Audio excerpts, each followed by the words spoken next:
Class 12 এর তথা উচ্চ মাধ্যমিকের ইতিহাস বিষয়ের গুরুত্বপূর্ণ একটি এমসিকিউ মক টেস্ট নিয়ে আজকের আমাদের এই স্পেশাল ভিডিও।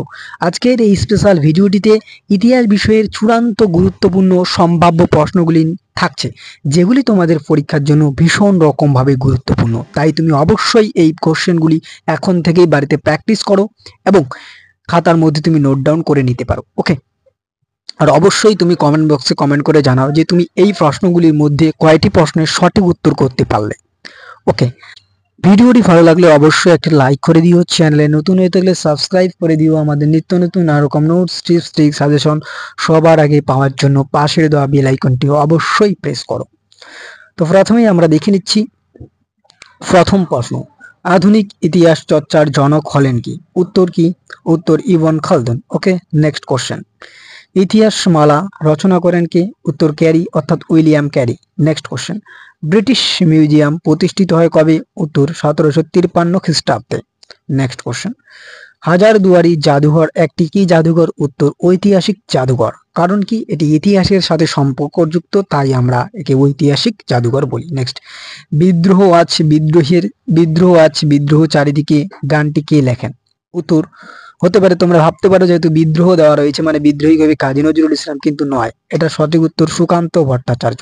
ওকে, নেক্সট কোশ্চেন, এশিয়াবাসীদের জন্য প্রথম এশিয়া স্লোগান তুলেছিলেন কে? উত্তর Japan. Next question, fort William কলেজকে প্রতিষ্ঠা করেন? উত্তর লর্ড ওয়েলেসলি। কত সালে? এটি জেনে রাখো, 1800 সালে। ওকে, নেক্সট কোশ্চেন, সার্কের প্রধান কার্যালয় প্রতিষ্ঠিত হয় কোন শহরে? উত্তর কাঠমান্ডুতে। তোমরা অবশ্যই একটি প্রশ্নের উত্তর কমেন্ট বক্সে কমেন্ট করে জানাও, এই যে সার্ক কবে গঠন করা হয়? ওকে, নেক্সট কোশ্চেন, ঠাকুমার ঝুলি একটি কিসের উদাহরণ? উত্তর লোককথার। ওকে, পরবর্তী প্রশ্ন, ফুলটন বক্তৃতা কে দেন? উত্তর Churchill. Okay, next question, history of Hindustan গ্রন্থটি কে রচনা করেন? উত্তর আলেকজান্ডার ডাও। ওকে, পরবর্তী প্রশ্ন, মার্কেন্টাইল বাদ শব্দটি প্রথম কে ব্যবহার করেন? উত্তর স্মিথ অর্থাৎ অ্যাডাম স্মিথ। ওকে, আরেকটি বিষয় এখানে জেনে রাখো, এই যে অ্যাডাম স্মিথ তিনি একটি বিখ্যাত গ্রন্থ লিখেছেন যার নাম হচ্ছে ওয়েলথ অফ নেশন, যেটি মোস্ট ইম্পর্টেন্ট পরীক্ষায় কিন্তু আসে। ওকে, ওয়েলথ অফ নেশনস গ্রন্থটি কে লিখেছেন? Adam Smith.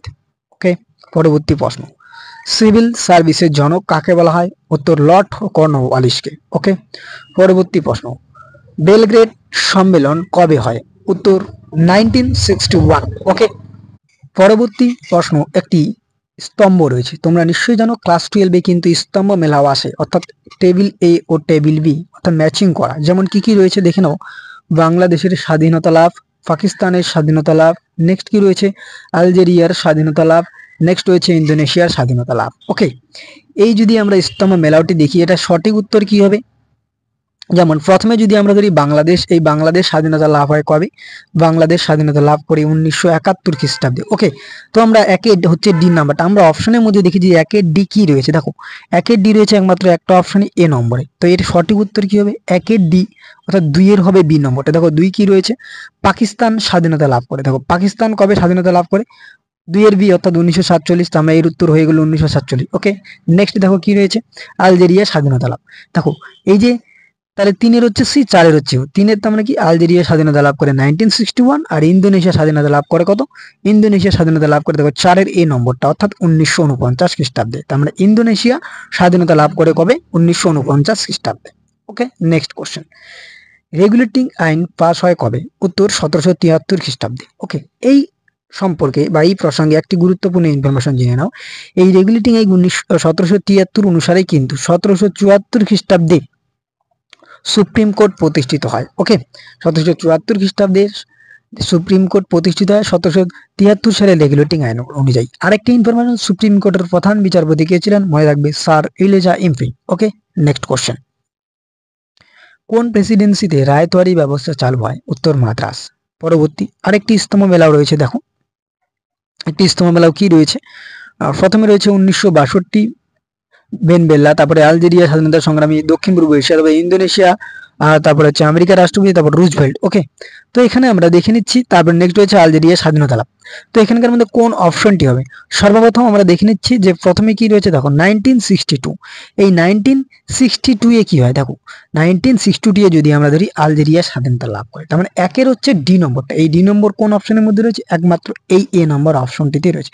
তার মানে একের ডি। ওকে, একের ডি হলো। এবার 2 নম্বরে আসি।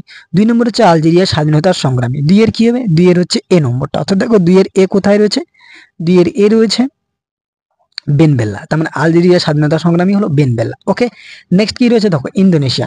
ইন্দোনেশিয়া কি হবে? ইন্দোনেশিয়া হবে দক্ষিণ পূর্ব এশিয়া। দেখো এই অপশনটা কিন্তু এখানেই রয়েছে, কারণ একের ডি, 2 এর এ, 3 এর বি, 4 এর সি। ওকে, এরপরে দেখো 3 কি রয়েছে?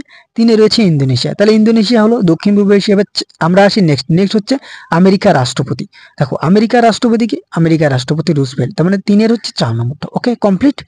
তাহলে আমরা জেনে নিলাম যে একের ডি, 2 এর এ, 3 এর বি, 4 এর সি। ওকে, তাহলে আমরা একটু ভালো করে বুঝে নিই।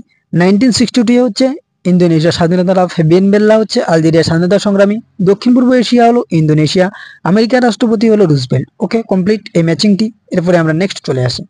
হিন্দু কলেজ কবে প্রতিষ্ঠিত হয়? 1817 খ্রিস্টাব্দে। পরবর্তী প্রশ্ন, চীন দেশে জিঙ্গুও এর স্লোগানের অর্থ কি ছিল? উত্তর, মোস্ট ইম্পর্টেন্ট, দেশকে রক্ষা করো। পরবর্তী প্রশ্ন, ক্রিপস প্রস্তাবকে দুর্ভাগ্যজনক বলেছেন? উত্তর, গান্ধীজি। পরবর্তী প্রশ্ন, সাম্রাজ্যবাদ পুঁজিবাদের সর্বোচ্চ স্তরে এই গ্রন্থটি রচনা করেছেন কে? উত্তর, লেনিন।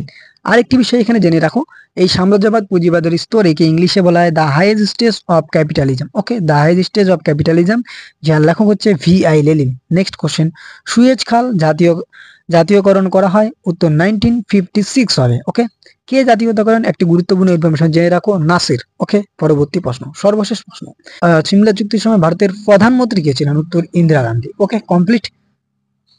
তো আজকের এই স্পেশাল ভিডিওটিতে তোমরা নিশ্চয়ই জানো যে উচ্চ মাধ্যমিকে মোট 24টি গুরুত্বপূর্ণ এমসিকিউ থাকে। এই 24টির মধ্যে তোমাকে 24টি এমসিকিউ করতে লাগবে। আজকের আমরা এই প্রথম পর্ব 1 কিন্তু আমরা 24টি এমসিকিউ নিয়েছি, যেগুলি তোমাদের ভীষণ রকম ভাবে গুরুত্বপূর্ণ। ওকে, অবশ্যই তুমি কমেন্ট বক্সে কমেন্ট করে জানাও এই প্রশ্নগুলির মধ্যে তুমি কয়টি প্রশ্নের সঠিক উত্তর প্রদান করতে পারলে, এবং এই প্রশ্নের উত্তরগুলি তুমি অবশ্যই খাতার মধ্যে নোট ডাউন করে নাও এবং বাড়িতে অবশ্যই প্র্যাকটিস করো, কারণ এই প্রশ্নগুলি পরীক্ষায় আসার সম্ভাবনা 100% রয়েছে। ওকে, তো চ্যানেলে নতুন হয়ে থাকলে সাবস্ক্রাইব করে দিও। ভিডিওটি ভালো লাগলে অবশ্যই তুমি তোমার বন্ধুদের মাঝে শেয়ার করো। আজকের ভিডিওটি এই পর্যন্ত, দেখা হচ্ছে অন্য কোনো এক ভিডিওতে। আমরা কিন্তু ইতিমধ্যেই উচ্চ মাধ্যমিকের ইতিহাসের সম্পূর্ণ সাজেশন প্রদান করেছি উত্তর সহ। যদি তুমি না দেখে থাকো অবশ্যই ডেসক্রিপশন বক্সের লিঙ্কে ক্লিক করে দেখে নিতে পারো। ওকে, ধন্যবাদ।